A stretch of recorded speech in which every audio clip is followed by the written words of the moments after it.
Olá, que bom estar aqui com você para conversarmos sobre alguns dos temas que tocam mais fundo aqui o meu coração. Pouco antes de entrar, me perguntaram, Léo, você tem apresentação? E aí eu falei com muito gosto, com muita alegria, a apresentação está aqui, né?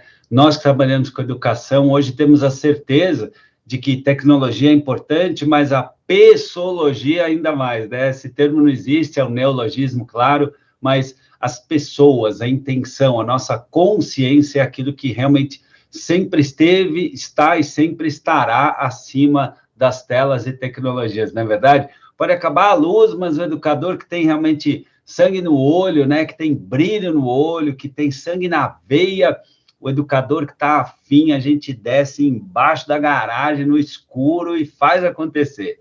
Então, eu quero aqui dizer, primeiro, da minha alegria, da minha honra de participar da sua vida, e vou trazer hoje aqui alguns insights da logoterapia, terapia do sentido da vida, psicologia cognitiva, e vou trazer também alguns conhecimentos muito interessantes da ciência da felicidade, que é uma formação que eu fiz durante 1 ano e meio com Tal Ben-Shahar, um dos professores mais concorridos de Harvard.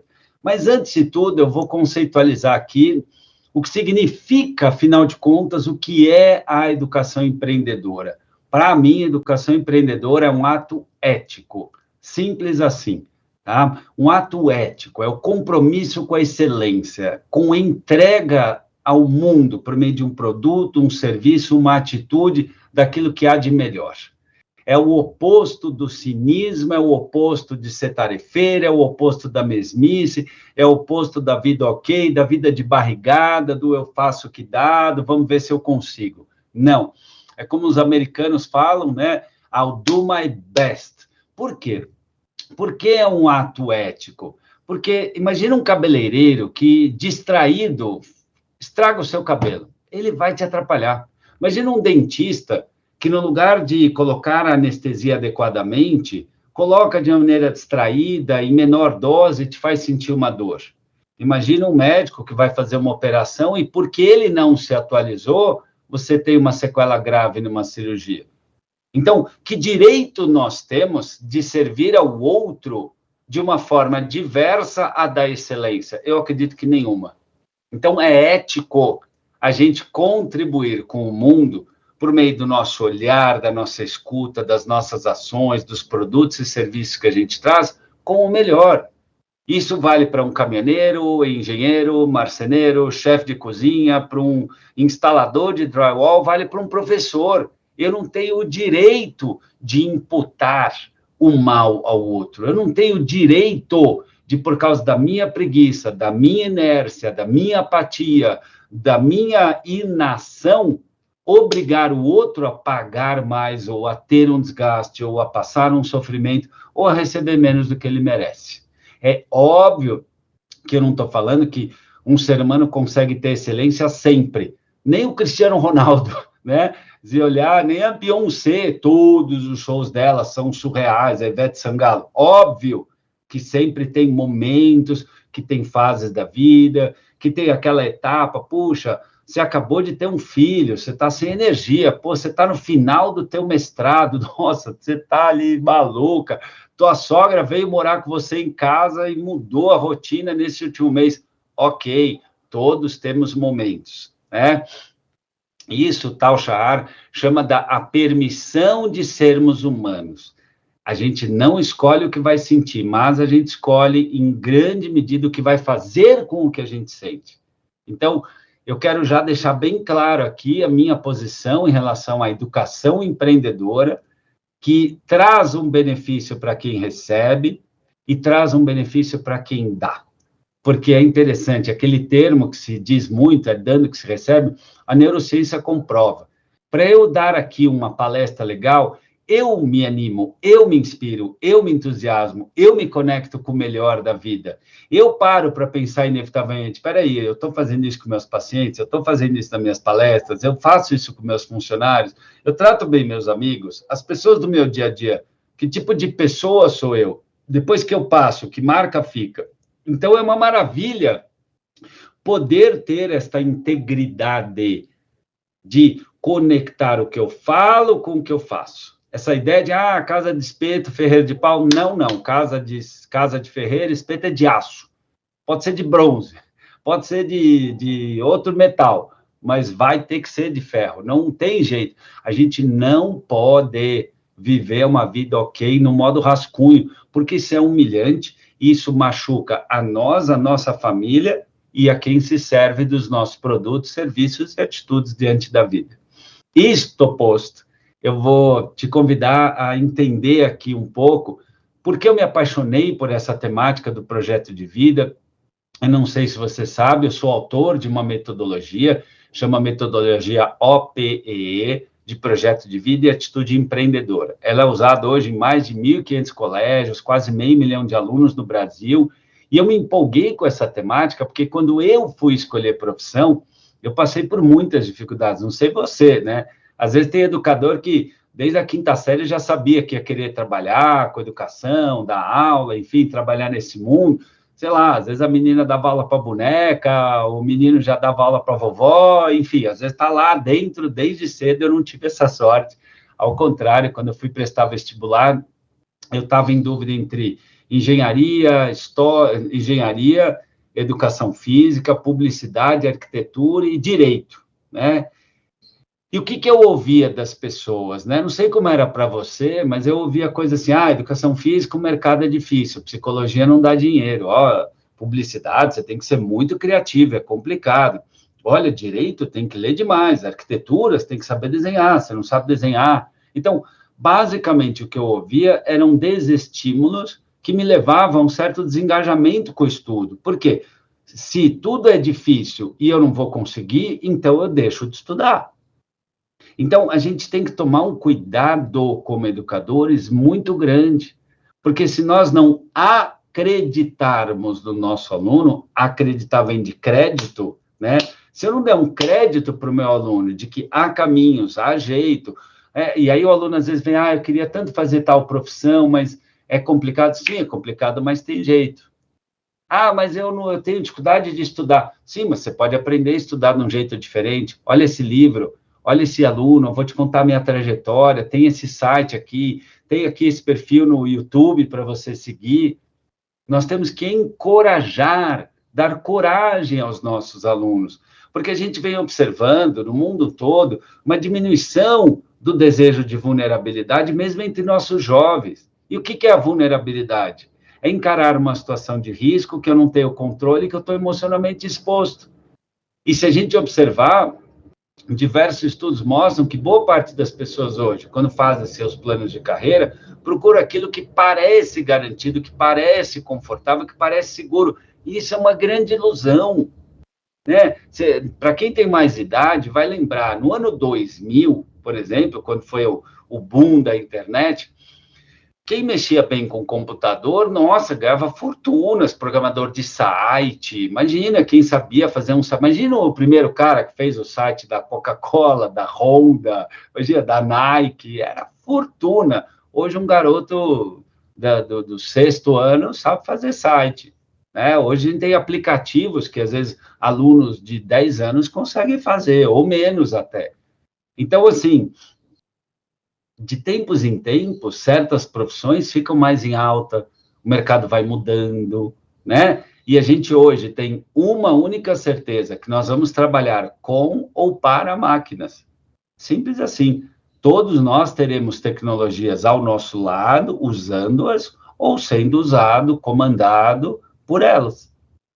Então, como educador, eu tenho que dar um crédito para o meu aluno, construir uma mentalidade de processo.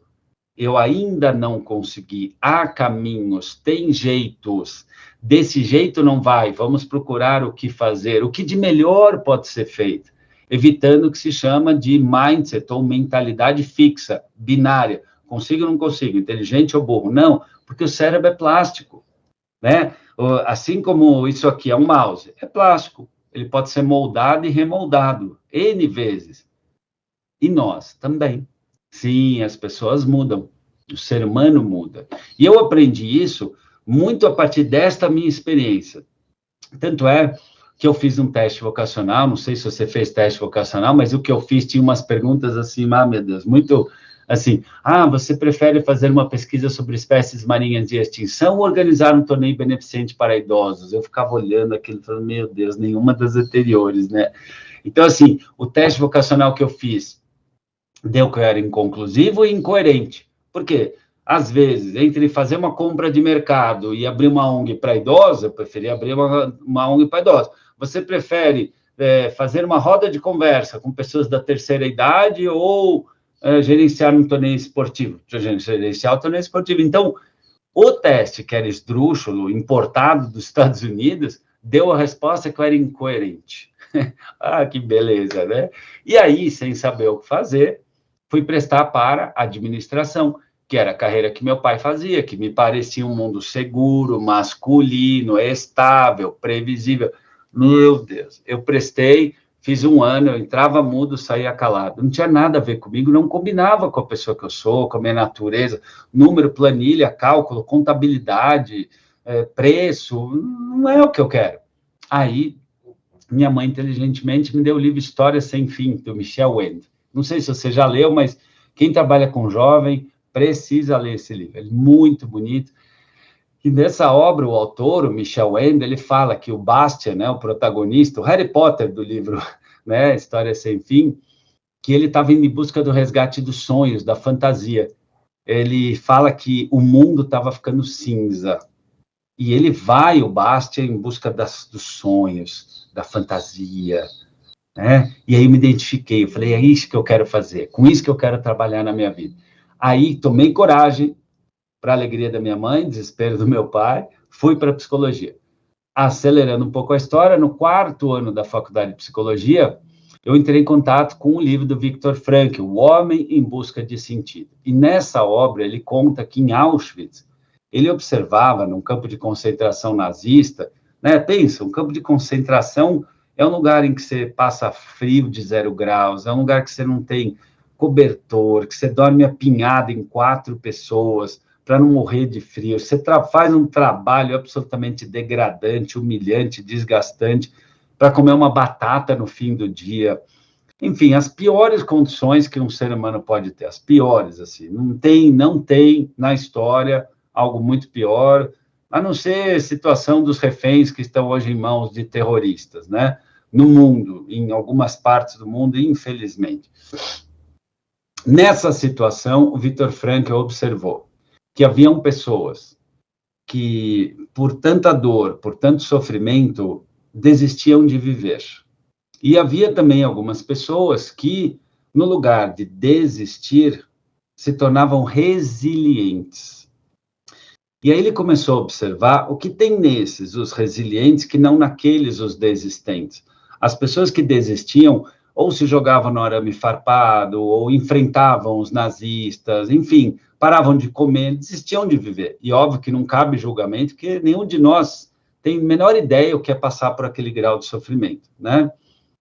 Mas ele começou a observar que havia lá em Auschwitz essa situação tão extrema, né? Pessoas que mantinham algum senso de esperança, que mantinham uma força interior, que mantinham uma capacidade de enfrentamento diferente. E foi a primeira vez que eu li a expressão projeto de vida. Era o projeto de vida que funcionava como um escudo psicológico protetor diante das piores circunstâncias. E aí me deu um estalo, eu falei, nossa, se o projeto de vida é o que faz uma pessoa superar uma situação limite, imagina uma criança ou adolescente normal que construi seu projeto de vida, essa pessoa vai poder ser o que ela quiser.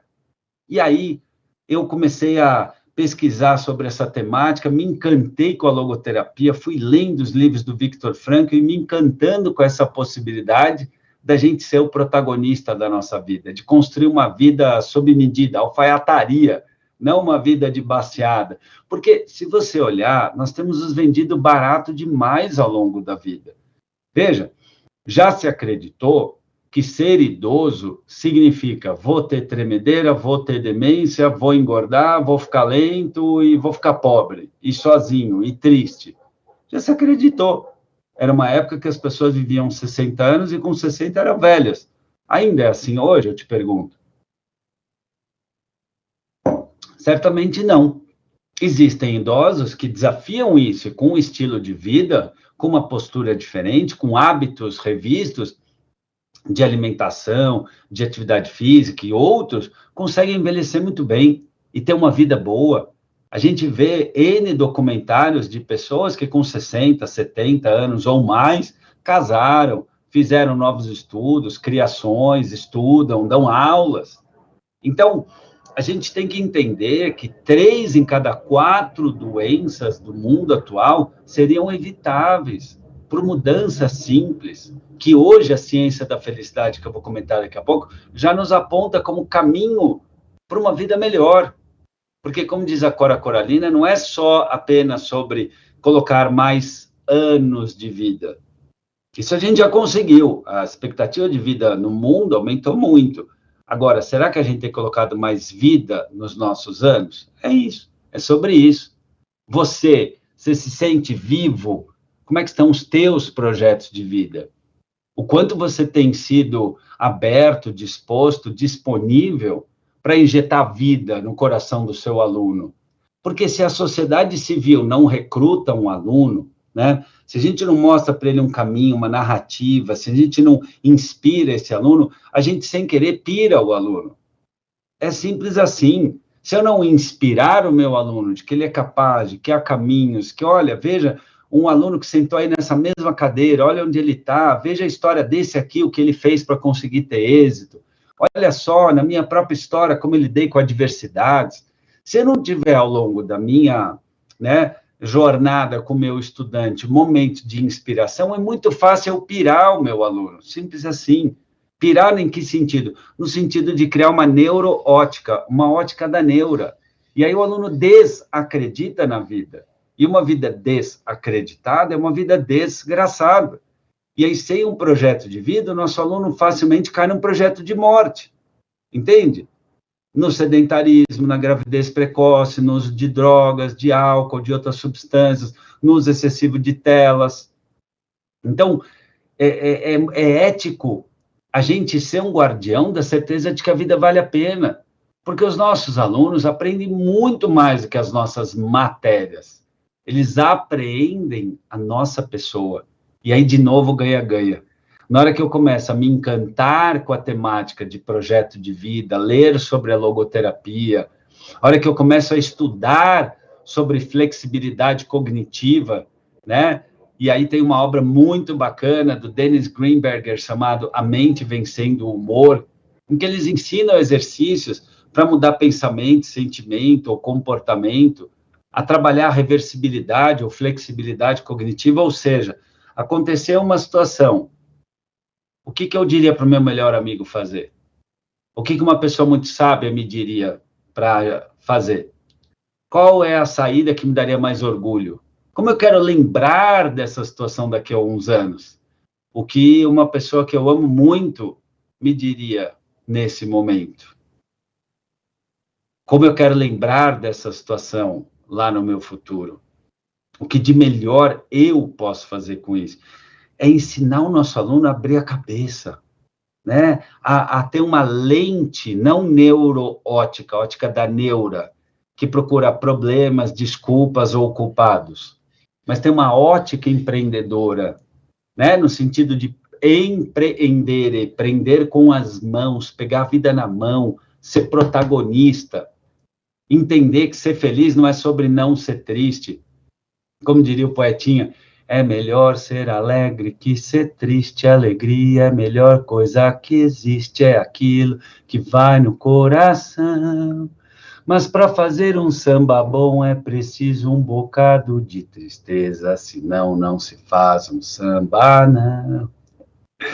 É isso, é ensinar o nosso aluno que sucesso, felicidade, é mais do que acertar ou errar. É sobre aprender sempre. Essa é a única área da vida que a gente tem controle total. O quanto a gente vai se dispor a aprender com cada passo da nossa vida. E você? Você tem se permitido aprender? Você tem se permitido cuidar da sua vida? Eu vou compartilhar com vocês 5 aspectos que o Tal Ben-Shahar trouxe como contribuição a partir de achados multidisciplinares no mundo acadêmico, que fazem a nossa vida ir para o andar de cima. E o primeiro deles, olha que interessante, é a espiritualidade. Ela pode ser ligada a uma religião ou não, né? A gente pode entender espiritualidade como rezar, como pertencer a uma comunidade, como buscar conforto espiritual em um líder, em um livro, em um culto, na igreja, na sinagoga, na mesquita, no templo, seja lá onde for, mas espiritualidade, do ponto de vista acadêmico, tem a ver, sabe o quê? Com presença. Está lá de verdade. Viveu aqui, o agora. Né? Então, assim, eu estou dando essa palestra, é a coisa mais importante da minha vida. Acabou, esquece o que foi, o que virá. Esse momento eu vou curtir. Eu vou sorrir, eu vou pensar, eu vou bater no peito, eu vou me importar, eu vou importar, ó, vou portar aqui, ó. Eu vou falar a partir do coração. E, de novo, né, a neurociência mostra que esse é o único caminho. Primeiro eu entro no coração do aluno, depois eu entro no cérebro. Porque, do ponto de vista biológico, se o outro não sente importância, ele não recruta neurônios para prestar atenção. Então, muitas vezes, né, se eu não mostro importância comigo, com a minha matéria, com o meu conhecimento, com o meu saber, com a capacidade de em tocando a vida do meu aluno, torná-lo uma pessoa, um profissional melhor, sabe o que vai acontecer? O cérebro do aluno vai ouvir e vai falar, isso aqui é menos importante do que pensar no passado, do que pensar no futuro, do que devanear. Motivação, força de vontade, atenção, engajamento, não funciona por decreto. É como amor, você tem que me amar. Não funciona, não funciona, né? A gente vai ter, sim, que conquistar o brilho do olho do aluno a partir do nosso brilho. A luz no fim do túnel de um educador é criada por ele mesmo. É isso, ó. Por quê? A neurociência explica. Primeiro eu toco o coração do aluno, aí o coração, né, fala, nossa, isso é importante mesmo, isso aqui é relevante, isso aqui é divertido, isso aqui é legal, isso aqui tem vida, isso aqui tem valor. Aí o cérebro fala assim, então vamos aprender. É assim que funciona. Né? O Antônio Damasio, um dos maiores neurocientistas da atualidade, no livro E o Cérebro Fez o Homem, ele explica isso muito claro. O funcionamento do aprendizado vai do coração para o cérebro, não é o contrário. O cérebro só recruta neurônios para aprender aquilo que é importante, relevante, significativo. Então, por isso que não é ético dar uma aula de qualquer jeito, por isso que não é ético cozinhar de qualquer jeito, por isso que não é ético bater um pênalti de qualquer jeito. É horrível, porque a gente imputa um mal ao outro. A gente acaba sendo o professor que pira o aluno e até distorce o projeto de vida dele, porque no lugar de se tornar o melhor que ele pode ser, ele também vai entrar no modo tarefeiro. Lembrando, de novo, todos temos momento. O Cristiano Ronaldo já perdeu o pênalti, tá? A Shakira já teve show que ela saiu e não gostou. A Taylor Swift, seja lá o artista que você quiser. Todos nós. Eu passei 24 anos na sala de aula. Tinha dias que eu descia as escadas e falava, meu Deus, nossa, hoje foi péssimo. Hoje eu falei sozinho. É assim mesmo, tem dia que a gente perde, tem dia que a vida dá um tapão na nossa cara, porque a gente planeja um monte de coisa e quando vai ver, planejado, realizado, não conversa. Mas a gente persegue, a gente persiste, a gente busca lapidar o nosso pensamento, nosso sentimento e nossa atitude. A espiritualidade é conquistada com presença, com o capricho, com a intencionalidade, com o propósito, com a gente dar mostra, seja por meio da nossa obra, por meio da nossa fala, do nosso olhar, da nossa escuta, da nossa postura corporal, a gente mostra que o outro realmente importa para a gente. E isso é fantástico e é algo que o educador já tem naturalmente e que a gente precisa lembrar. Sim, a gente precisa de manhã, antes de ir para a aula, de começar o nosso dia, parar uns minutinhos, visualizar o nosso dia, visualizar a nossa aula, mentalizar as coisas acontecendo bem, visualizar situações difíceis ou desafiadoras, com a gente enfrentando com força, com potência, com flexibilidade ou leveza, seja lá o que a gente vai precisar para o dia. Nesse sentido, um outro exercício é, ao final do dia, rever como é que eu tratei os outros, como é que eu tratei o meu corpo, como é que eu usei o meu dia, o quanto eu fiquei olhando para telas ou olhei no olho das pessoas. Eu dei risada, eu liguei para alguém que eu amo, eu trabalhei com amor, eu me alimentei adequadamente, eu levei meu corpo para se mexer, pelo menos 2, 3 voltas no quarteirão em algum momento, eu estou me mexendo. A espiritualidade a gente consegue com presença efetiva. Aí a gente vai do ordinário para o extraordinário. É isso. É fazer realmente com amor e constância. Lembrando que a gente não precisa estar motivado e nem com força de vontade, mas é fazer o certo. Quando a gente faz o certo, a gente tem orgulho da gente. Quando a gente faz o certo, a gente tem resultado. Não há arrependimento na virtude. Você nunca vai ver uma pessoa falando assim, nossa, estou exausta, minha casa está limpa, por que eu fui fazer isso? Não. A hora que a gente vê a obra, a gente fala, estou cansada, mas ainda bem que eu terminei. Não há arrependimento de ler um livro grande. Ninguém vai para a academia e volta suado e fala, por que eu fui me cansar hoje? Mas, ao não fazer a nossa lição de casa, né, ao não viver da melhor forma que a gente pode, ao viver de modo ausente, como sujeitos ocultos na oração de nós mesmos, né, acontece o quê? A gente vai para o modo ordinário, mediano, né? E se em alguns momentos isso é ok, ter isso como estilo de vida é ruim, é um perde-perde, ruim para mim, ruim para quem convive comigo. O segundo aspecto da espiritualidade é o cuidado com o mundo físico. E isso envolve 4 elementos. O primeiro deles é o toque. Olha que legal. Nós humanos precisamos de toque.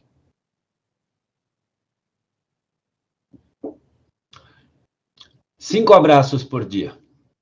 É a média que pode levar a tua vida para um outro patamar. Jane Clipman, uma pesquisadora de Harvard, dividiu os seus alunos em 2 grupos. Um tinha que dar 5 abraços por dia, por um mês. O outro não tinha que dar 5 abraços por dia. Pares e ímpares. Você pode fazer isso numa sala de aula e testar, né? E aí, ao longo de um mês, o que se observou? As pessoas que davam 5 abraços por dia eram significativamente mais felizes do que as outras. Uma bibliotecária que, quando recebe o livro do aluno, dá a mão para o outro, tem mais chance do aluno voltar estatisticamente. Sabe aquele toque no ombro do aluno, dizer, gostei da sua tarefa, que bom que você está fazendo, sabe aquele toque respeitoso? O aluno vai falar, nossa, o professor me tocou, né? Tocar no seu antebraço, tocar no ombro do aluno, isso significa dizer para o outro, olha, eu estou te vendo. E a gente pode tocar, às vezes, com o olhar, chamando pelo nome. Quando a gente fala dos cuidados com o mundo físico, é a gente realmente ter um compromisso de procurar, pelo menos, em 80% das nossas refeições, ter um consumo maior de saladas, de grãos, de vegetais, do que coisas que vêm prontas. Só para dar um dado, por exemplo, aqui, existem batatinhas processadas, tipo essas batatinhas chips, Pringles e tudo mais, que nem podem ser chamadas de batata, que não tem mais do que 40% de batata ali, é tudo química. E para onde vai essa química? Você acha que vai te levar para ter potência, energia, uma mente limpa? Não, vai ficar intoxicando o teu corpo. Então, mas é mais caro se alimentar bem. Bom, e remédio é barato? Né? Se cuidar da saúde é caro e dá trabalho, imagina cuidar da doença. É muito mais gastante e, via de regra, muito mais caro também. É sobre isso. É a gente procurar fazer a marmitinha, é a gente procurar levar uma maçã para se alimentar, né?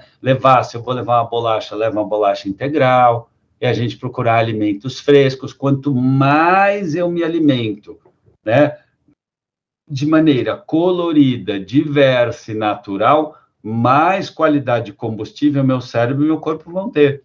Então, eu vejo colegas meus educadores que separam o domingo 2, 3 horas para fazer a marmitinha da semana. Outros compram marmitinhas de empresas, outros se ajuntam em grupo, então uma vez por semana cada um cozinha para todo mundo. Enfim, é fácil? Nem sempre, mas é necessário. Francis Bacon, um filósofo, ele falava, para comandar a natureza é preciso obedecê-la. Ou seja, para eu levar o meu cérebro, meu corpo, meu eu para o próximo nível, eu vou ter que obedecer necessidades humanas. Não adianta eu falar de saúde mental e força desidratado, comendo só coisa de caixinha e de saquinho, vai ser muito mais difícil. E é óbvio que aí a gente não pode deixar nos cuidados físicos de falar da atividade física.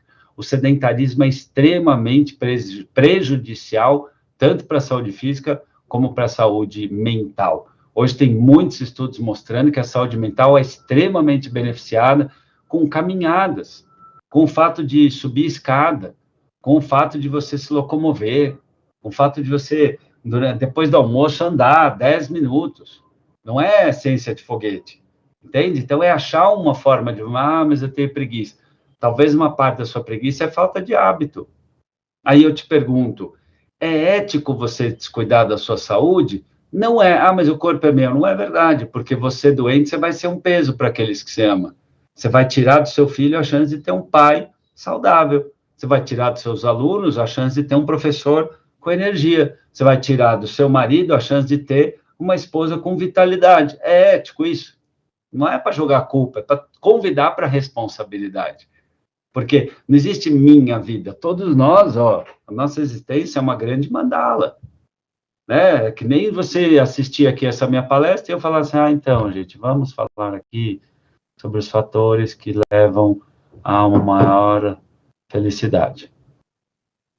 Então, segundo alguns estudos, a felicidade é algo bem difícil, né? Mudar hábito, a gente sabe que é complicado, então, veja, eu mesmo enfrento muita dificuldade em relação a isso. Cara, depois de ouvir 2 minutos, você já desligou, você já deixou no automático, você não vai mais prestar atenção.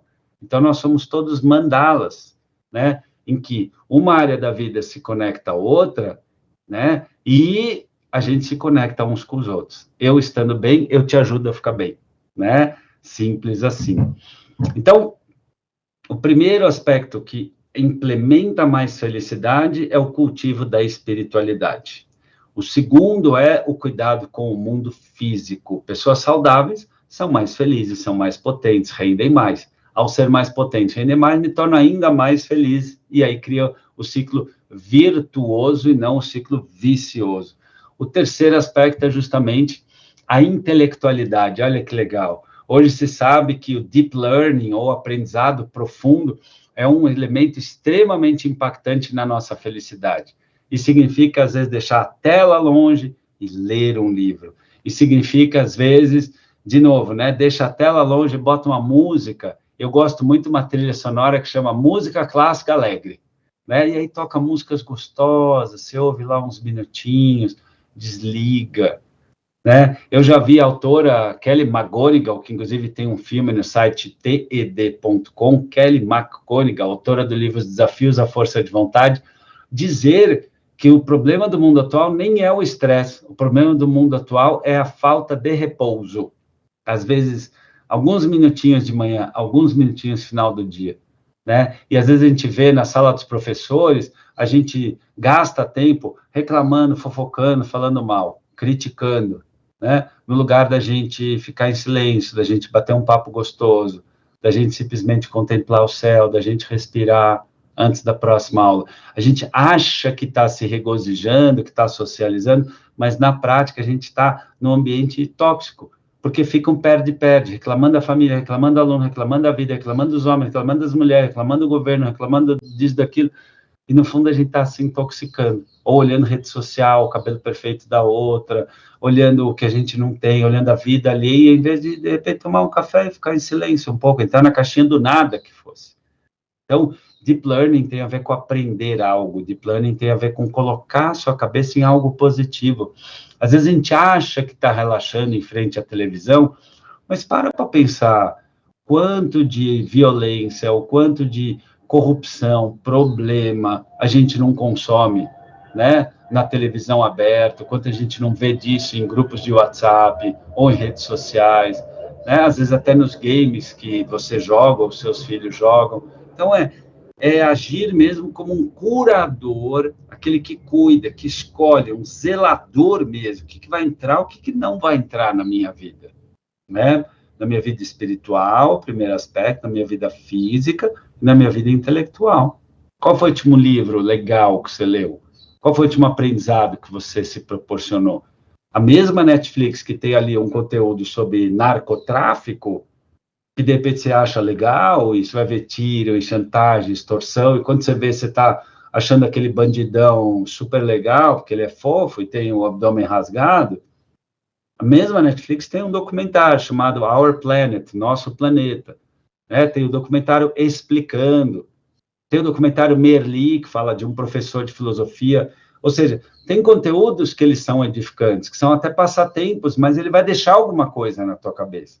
O mesmo a Netflix. Então, é isso, é que uso eu estou fazendo da tecnologia. O quarto aspecto, agora indo mais para a parte final, o quarto aspecto, interessantemente, é o mais determinante, são as relações humanas. Ter pelo menos um bom amigo, uma pessoa que você confie. A presença de um bom amigo faz toda a diferença. De novo, com Francis Bacon, os amigos multiplicam as alegrias e dividem as tristezas, né? Se a gente pensar as amizades, as relações, as conexões, quando há vulnerabilidade, né? Quando há abertura, quando há verdade, quando há confiança, no sentido de um fio que conecta, confiança, as relações quando tem confiança, e não é 10 mil pessoas no Instagram, é uma que você realmente se importa, uma que se você tiver que ir para o hospital, ela vai com você. Ou, quando você fizer uma coisa super legal, você tem para quem contar e a pessoa vai genuinamente torcer por você, né? Às vezes a gente vê adultos deixando de lado as amizades, não tenho tempo, hoje não dá, demora muito, é complicado, eu moro longe, e às vezes a gente vai de novo, né, se fechando num ciclo vicioso de solidão, resmunguenta, ressentida, magoenta com a vida, e vai se isolando, e isso só nos deprime. A gente perde anos de vida com a solidão, simples assim. Só para você ter uma ideia, a solidão, ela é mais prejudicial à saúde do que fumar um cigarro, um maço de cigarro por dia. Olha isso. Solidão é mais ameaçadora para a vida do que fumar um maço de cigarro por dia. E o quinto aspecto da ciência da felicidade é justamente a gestão das nossas emoções, a capacidade de nós sermos verdadeiros, de nós sermos autênticos, de nós sermos íntegros, no sentido do o que eu penso, o que eu sinto e o que eu faço tem alguma conexão. Ninguém é totalmente íntegro o tempo todo, porque a gente faz concessões, às vezes a gente deixa de lado o nosso desejo, às vezes a gente tem que flexibilizar alguma coisa do que a gente pensa, porque o filho, porque o aluno, porque o chefe, porque o outro existe também, eu vou ter que negociar com a vida. Mas isso significa, primeiro, aceitar a permissão de ser humano, aceitar que todo mundo tem dias difíceis, aceitar que, puxa vida, todo mundo pode ter algum motivo para não estar bem e que eu possa estender a mão. Aceitar que a gente, às vezes, está precisando de ajuda. E aí procurar um médico, procurar um psicólogo, não vendo as nossas fraquezas ou necessidades ou incompletudes como fraquezas, mas sim como humanidades. Manuel de Barros falava, a riqueza do homem é a sua incompletude, né? Aquilo que eu não sei, que eu não consigo, aquilo que eu sofro, será que não é a luz querendo entrar? Muitas vezes né? É no lugar de negar a minha raiva e comer excessivamente, que de melhor eu posso fazer com isso? Posso aprender a meditar, posso fazer uma oração, posso fazer uma caminhada, posso dormir um pouquinho mais cedo, posso marcar uma consulta com um psicólogo, posso procurar alguém para desabafar, posso escrever, eu posso fazer uma oração, eu posso fazer muitas coisas, mas mergulhar na bebida, mergulhar no consumo, ou brigar com o filho, em nada vai resolver a sua raiva. E, às vezes, o que se trata é de simplesmente sentar e pensar, estou com raiva, estou com muita raiva. Nossa, estou com muita raiva. Não negar, simplesmente aceitar e conversar com essa raiva. Não deixar que ela te possua. Eu estou com a raiva, então eu decido o que fazer com a minha raiva. Eu estou triste, então eu vou decidir o que fazer com a minha tristeza. Entende? Isso significa nós sermos pilotos da nossa existência. Com isso, a gente consegue entender que tudo é passageiro, especialmente quando eu sou o piloto. Eu sei que pode parecer frase de caminhoneiro, né? E tudo bem, tem clichês que são interessantes, né? A união faz a força. É verdade, para muitas coisas a união faz a força mesmo, né? Tudo é passageiro quando eu sou o piloto. E aí, no lugar de temer o futuro, eu vou tomar o futuro nas mãos. Eu vou escrever a vida em primeira pessoa. Eu vou entender que o erro é um sinal para recalcular a rota. Eu vou estimular que o meu aluno né, com aqueles com quem eu convivo, também digam esse sim à vida. Também pratiquem a sua espiritualidade, o seu cuidado físico, o seu aprendizado profundo. Procurem, pelo menos, esse equilíbrio, uma hora de tela, uma hora de leitura. Só para dar um dado aqui, uma curiosidade sobre o quanto o Deep Learning é importante, um aluno médio do ensino fundamental 2 consegue ler, em média, um aluno lê, em média, por minuto, 145 palavras. Aí, se você multiplicar 20 minutos por dia, vezes 145 palavras, em um ano ele leu 1 milhão de palavras, ou 3.500 páginas. Percebe? Então, isso significa a saga do Harry Potter inteira. Isso significa, imagina, 3.500 páginas é 15, 20 livros. Imagina se você cria uma cultura, né? Talvez você possa até fazer esse exercício com os seus alunos. Vamos fazer uma pesquisa? Durante um mês, você vai ser o grupo controle, você não vai fazer nada. Você vai ser o grupo que vai praticar espiritualidade. Você vai agradecer por 3 coisas incríveis que você tem na sua vida. Todos os dias, vai escrever. Eu tenho dedos. Eu tenho uma escola. Eu tenho comida. 3 coisas, aparentemente simples, mas que são o máximo. Um outro grupo, né? Um outro grupo vai trabalhar 20 minutos de leitura todo dia. Todo dia. E aí, depois de um mês, você observa. O outro grupo não vai fazer nada. Você pode ir trabalhando com os seus estudantes desafios. E aí, ao final do mês, faz uma roda de conversa. O que mudou na vida daquelas pessoas? Finalizando, eu trago aqui mais uma proposta de estudo para nós concluirmos. É um estudo chamado 3 Acts of Kindness, ou 3 atos de gentileza. Olha que interessante. Separou-se 2 grupos de alunos. Um deles tinha que toda semana praticar 3 atos de benevolência ou de gentileza. Pode ser, eu vou segurar a porta do elevador para a vizinha, eu vou ajudar meu pai a arrumar a casa, eu vou ensinar uma matéria para um amigo em dificuldade, eu vou estender a mão para um aluno novo na escola. Qualquer gesto de gentileza. O outro grupo de alunos não tinha que fazer nada. Passado um mês, aproximadamente, né, o tempo de criar um hábito, fazer 20 a 30 vezes alguma coisa, o que acontecia? Olha que legal. O grupo que praticou atos de benevolência, né, tinha mais felicidade, mais autoestima e era melhor avaliado pelos seus pares. Então, eu deixo aqui esse convite. Que tal você praticar com você mesmo a maior benevolência? Você se tornar o seu melhor amigo. Que tal você se acolher, você se escolher, né? Você se dar um colo nos momentos difíceis e aprender a pedir ajuda. Que tal você aprender a perdoar a si mesmo? Porque o nosso melhor amigo, a gente perdoa, a gente dá um abraço, a gente conversa, a gente acolhe, e às vezes com a gente mesmo nós somos pesados, duros, nós somos cruéis. Que tal você começar a criar um diálogo interno mais positivo, mais generoso, mais gentil? Quando nós estamos cultivando a nossa felicidade, nós nos tornamos mais capazes de trazer o divino ao mundo. Para mim, o divino é aquilo que está associado com cor, calor, sabor e amor. Que as nossas aulas, que as nossas relações, que as nossas interações estejam repletas de cor, calor, sabor e amor.